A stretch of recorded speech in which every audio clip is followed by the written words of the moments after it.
guys, it's been a long time. I'm sorry I haven't been able to upload any Hokkaido vlogs recently, but I promise you, well, this one will be a Hokkaido vlog, but a kind of a mini life update as well, because I know it's been a while since I've talked in front of the camera. So anyway, so I'm back in Sapporo, so it feels so good to be back home, and I feel like I'm a broken record at this point. I'm just like, yes, I'm back home in Hokkaido. And yeah, so, you know, long story short, basically my life has been a crazy ass mess for the past 3-4 months. So basically what happened, I guess I never really addressed what really happened, was the company I was working for basically lost the contracts for the year in Sapporo City, so a lot of us became jobless. And this kind of happens every year. They have to bid for the contracts, and it's not always a guarantee, but yeah, so basically shit hit the fan, and they lost the contracts, and like 90 of us lost our jobs that day. And that happened at the end of like March, like right as we were moving to the city. So that happened, and then everyone was panicking because, you know, you need a visa to stay in Japan, and unless you're married, you need to find a job quick. Like, you basically have 3 months, I think, or 90 days to find a new job, otherwise your visa becomes invalid. So basically that happened, and of course everyone panics, and you know, so we basically moved over to the new company that took over the contracts for the city. And our job titles stayed the same. We were still ALTs, so, you know, it was basically the same shit, just different company. And so we're like, okay, cool, whatever, you know, it is what it is. And basically went over to that company, and they were basically kind of new to ALT work because they're mostly known for Eikaiwa, which is English schools, basically English conversational schools, and they had a bunch all over Japan, so they're very well known for that, but not ALT work.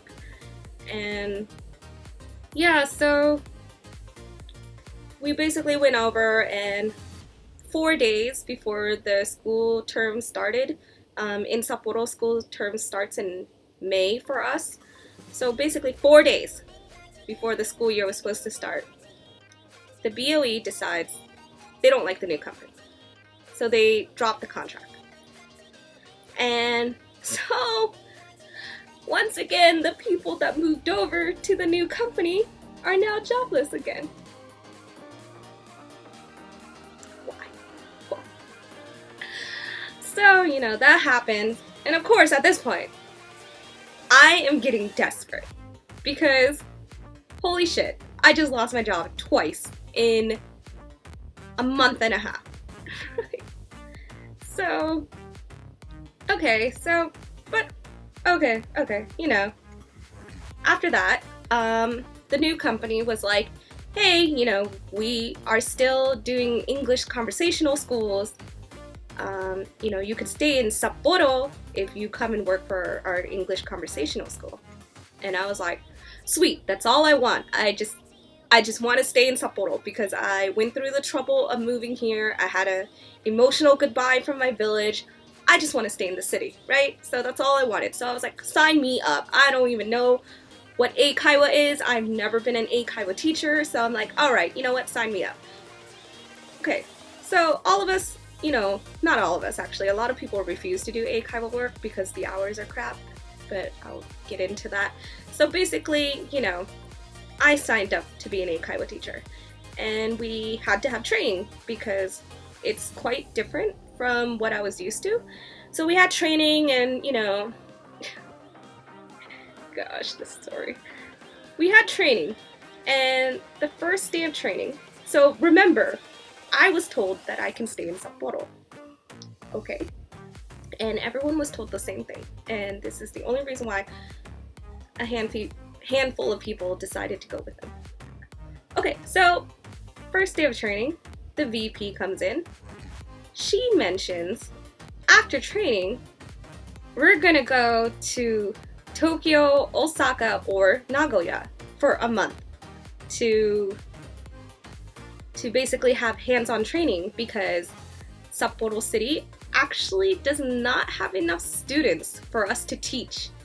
And basically, while we were gone, they were gonna run promotions to try to get enough students so that we could teach in Sapporo. So actually being in Sapporo was not a guarantee.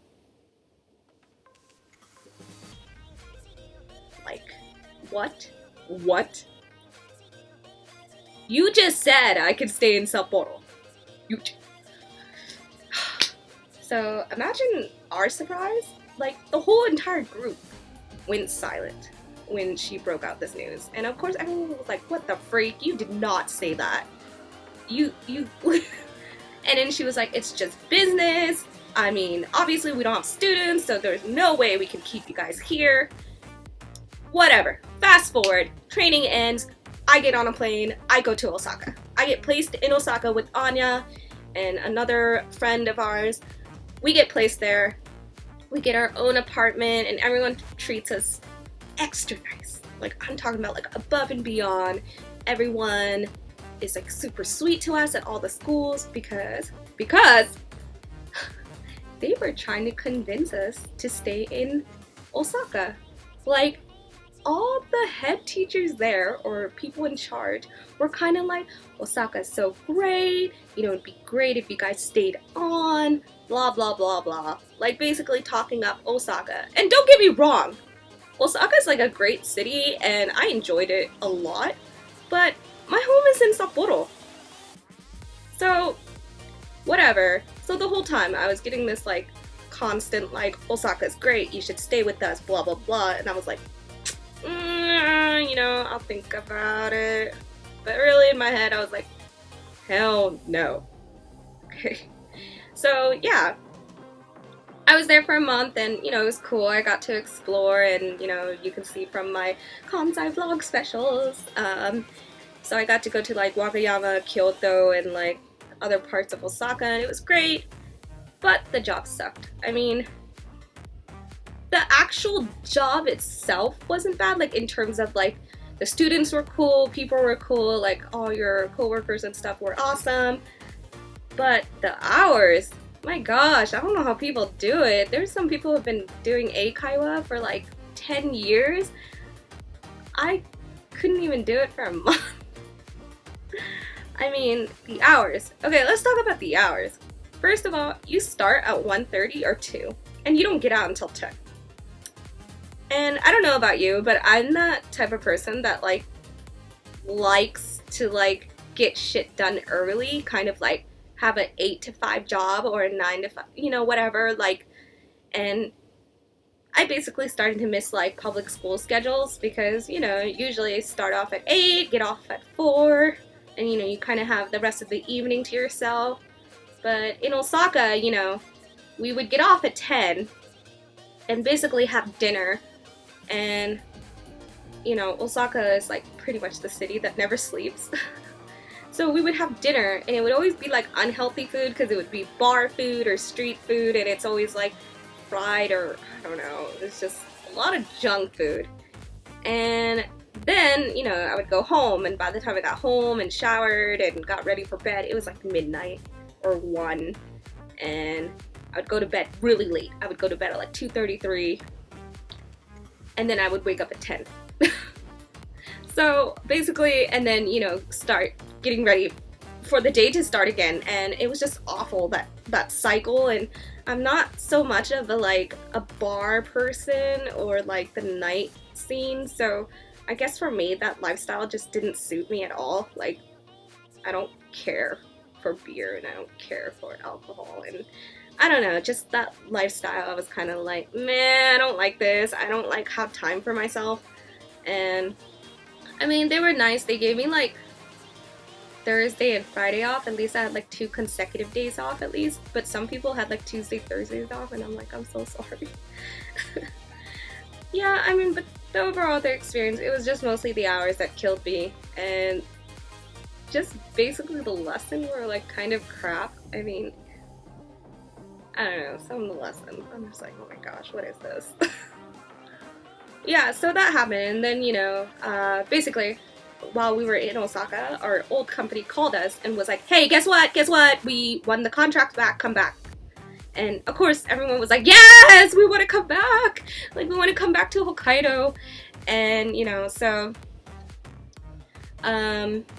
basically, after a month being there, we were like, you know what? We appreciate all the stuff you guys done for us, but you know what? We're peacing out and we're going back to our old company. So that's what happened. And then basically, since we came back during like a weird time, school didn't start right away. School started in, what was it, July? Started in July, so we were basically at this point, like, we haven't had a single paycheck, like, because it's just been crazy, and man, that was a tough, like, 2-3 months. So, yeah, but now we're back to normal. I have my schools, and I love my kids, and I'm back to doing ALT work in elementary, so I'm super excited. And yeah, so right now I'm currently on summer vacation. It's actually the last week of summer vacation, and yeah, so it's currently raining. I don't know if you guys can hear it, it's really loud. So I'm not doing much, but yeah, so I also just wanted to update what's gonna happen with this channel. As you can see, I haven't been able to update a lot of like Hokkaido vlogs recently, just because now that I'm in the city, I don't actually leave it very much. I know that sounds really sad, but maybe I'll do like here and there like Hokkaido vlogs about Sapporo, because I haven't done one actually, so maybe I'll do that. And if you guys want, I can also do a house tour, because I haven't done one, and I now live in a house and it's fantastic. And yeah, I can do a house tour and maybe some random vlogs of Sapporo, or if I ever take a trip somewhere, I'll definitely vlog again. But I was kind of thinking, since it's currently summer, I decided to basically change my lifestyle. I gained some weight while I was in Osaka, and prior to that I was really stressed, so I just gained a lot of unnecessary weight, and now I'm kind of trying to get back on track and trying to get back to like a healthy weight again. So I kind of thought, you know, maybe I should vlog my journey, kind of, you know, to see how much progress. And so I think I'm kind of gonna head towards like fitness. Let's hope it works out. But yeah, basically it will be my journey, losing weight and getting fit and maintaining and, you know, progress basically, and I kind of want to record that and see how that goes. But yeah, anyway, so I'm sorry this video is becoming so long, but I just wanted to share with you guys. I recently went to Obihiro and I saw Hokkaido's largest fireworks show, and it was absolutely stunning, so I'd highly recommend it if you're ever in Japan, or in Hokkaido for that matter, that you go and check out this fireworks show. It was crazy. It was absolutely crazy, and it was an hour-and-a-half long show, with like 5-minute breaks in between, but like, dang, that show was like crazy. And it was, so obviously I'm not going to show you an hour-and-a-half of fireworks display, but basically I'll show you some of the highlights. But I hope you guys are having a great day, night, evening, afternoon, who knows. So I hope you guys are doing well, and I'll catch you guys in my next vlog. See ya!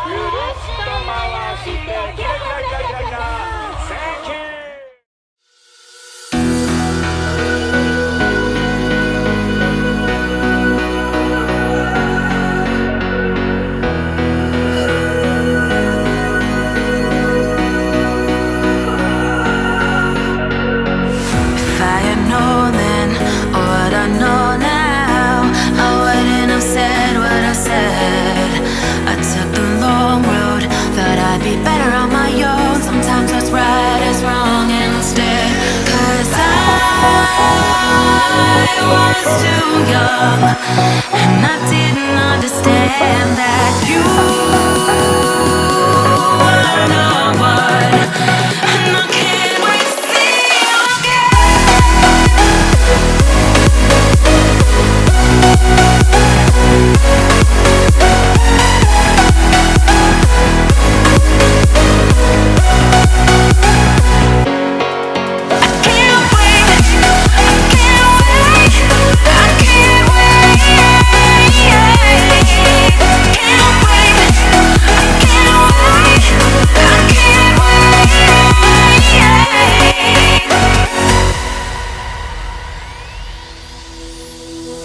hindsight is fleeting when your heart's bleeding and all you can see is red, till you discover it is within each other to forgive and make amends. If I had known then what I know now, I wouldn't have said what I said. I took the long road, thought I'd be better on my own. Sometimes what's right is wrong instead, 'cause I was too young and I didn't understand